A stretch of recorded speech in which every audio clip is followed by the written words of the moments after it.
First, go to your Google Analytics account. Then look for View Realtime.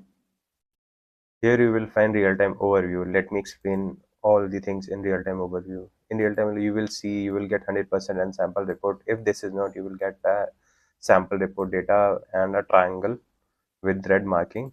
You can also see active users in last 30 minutes, active users in last 6 minutes. You can see a bar graph, right? You can also see from where users are coming across country, right? Then you can also see active users by first user source. You can also change this to first user medium, first user source medium, first user source platform, first user campaign. We will select first user source medium. This is the best setting we can get. Here you can also select active users and new users based on audience that you have created in GA. Here you can also see views by page title. You can also see real-time page viewed and how many views you are getting.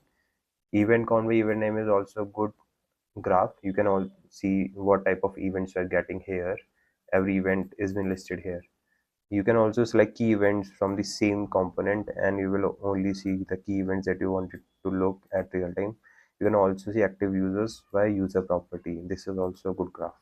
Yeah, so this is an overview of real time in GA4. Hope this helps.